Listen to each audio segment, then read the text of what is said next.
Today we're talking about my latest bottle kills, and I really do need to do this video because these bottles are just taking up too much space in my apartment. But let's go ahead and jump into it.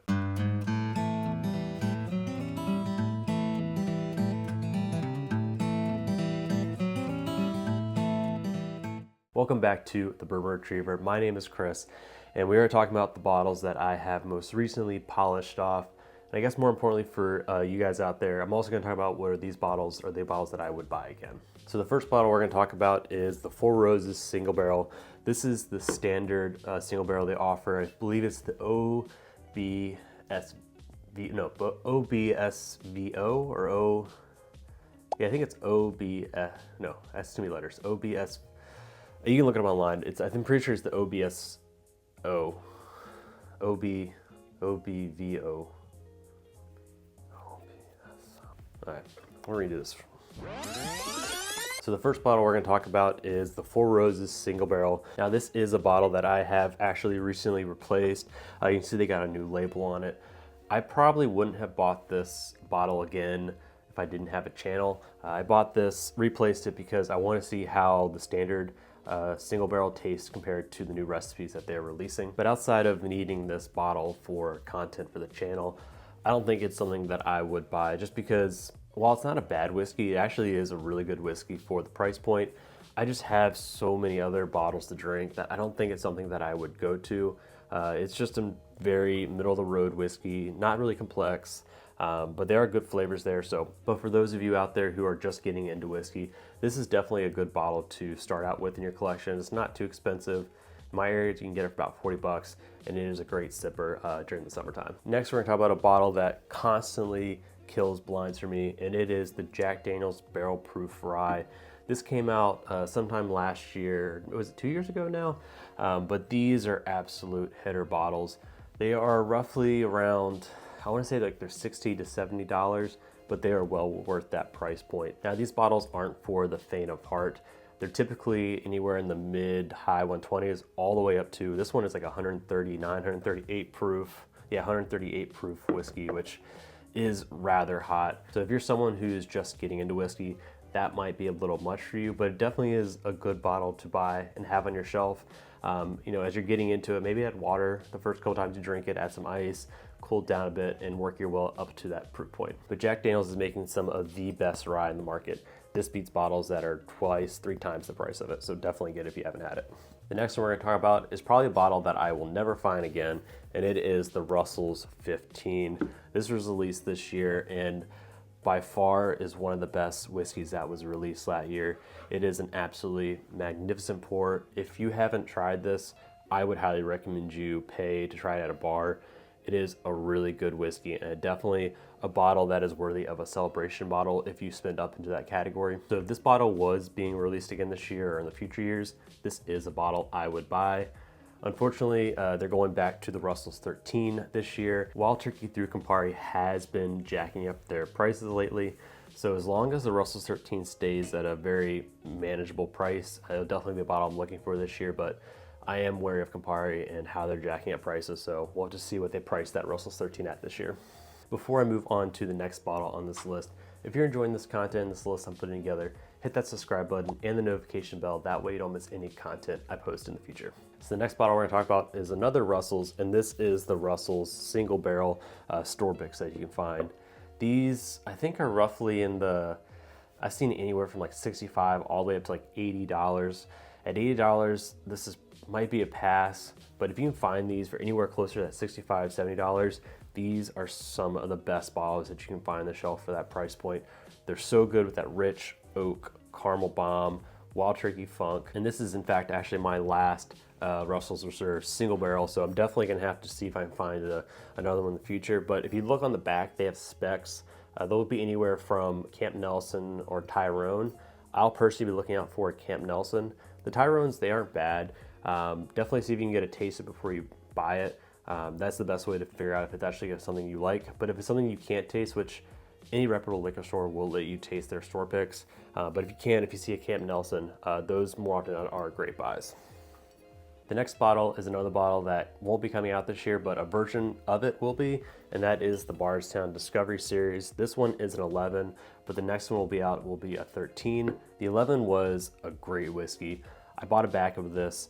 I'm gonna be scared to open it because that is the last bottle I have of the 11, but this was a really, really good whiskey. Had great specs on the side, age-dated, older Kentucky juice from Wild Turkey, and those specs on the side will determine if I actually end up buying the Discovery 13, because these are all roughly, I want to say they're like that 130, 125 range.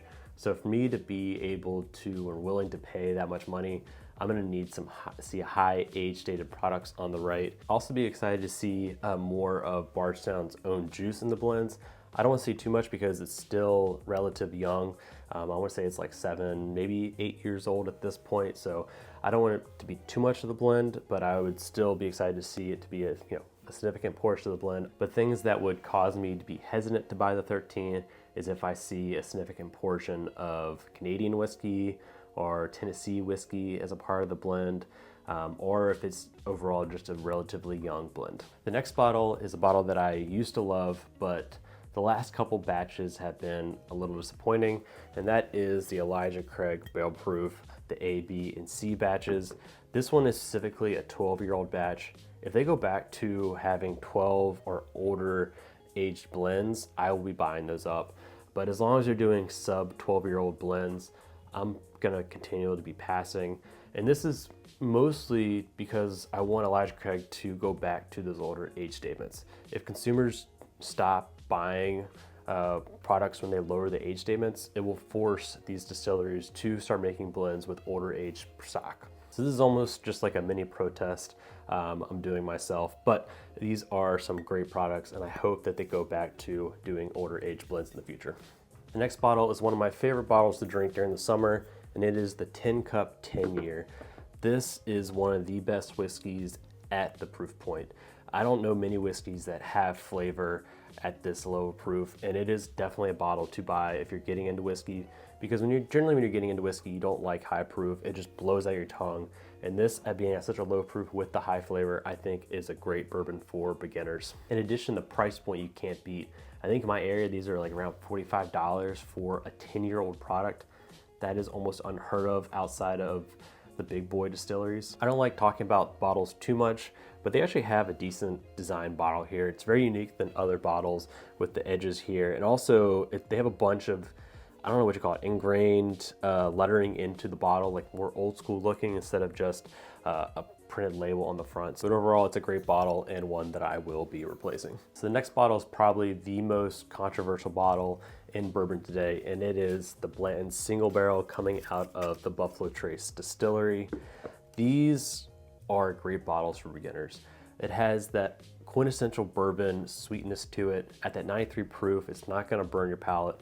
It's also not over complex, which is why most bourbon enthusiasts aren't a fan of it. There's not a lot going on, but when you're getting into whiskey, a lot of times when you have all those crazy flavors going on, it's too much for your palate to comprehend, and you actually enjoy whiskey that is a little more muted, one-noted, and those type of bourbons actually can be more enjoyable. Plus, it's just an overall, probably the best packaging in the whiskey game. You have these collectible horses on top doing the race, has the grenade shape with the old letter writing around the center here. Overall, the best packaging in the game. Now, me personally, for my own consumption, I probably wouldn't be buying another blends, especially at the price point now. I think Mr. P in Virginia is like around $80, but I will be buying them to have on my shelf for guests, just because it is one of the best bourbons to pour for beginners.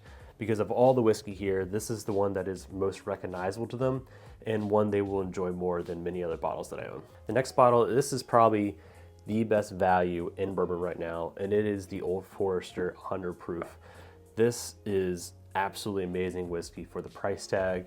I want to say they're roughly around like $25. Now, the main reason I will be buying this bottle again is because I put this bottle in blinds against $80, $100 bottles, and this routinely wins those blinds. And when I pull this bottle out and show them what was in the competition, the people are just absolutely flabbergasted. So whether you're a beginner getting into bourbon or you're an enthusiast and you've just never tried this, this is definitely a bottle to go pick up.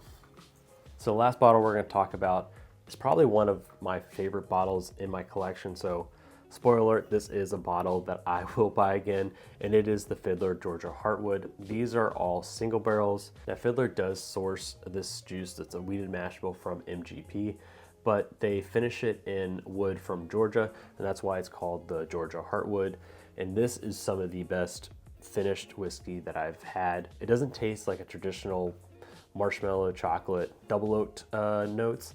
It's much more like a natural aged oak, which I think is some of the best double oaking you can do, because when you do the double oaking, to me, you're trying to replicate aged product. And a lot of times when they do that, it just comes off very youthful or over bitter or over oaked. Whereas when they do it for this project, it is absolutely perfect. And for $100, I think it is a great buy. To me, it beats many of the Weller products. If not, actually it beats all the Weller products that are right here. The only thing it doesn't beat is the WLW, but that is a pretty tough comparison. That's like a 16 or maybe 12. It's a really old aged wheated product, so it's really hard to compare that one, but this is an absolute great bottle. If you see this, any of these store picks, it's a definite buy. So that's my list of bottles that I have recently finished off. But if you're enjoying this content, before you head out, check out this video and hit that subscribe button. That way you don't miss any of my content in the future. Until next time, cheers.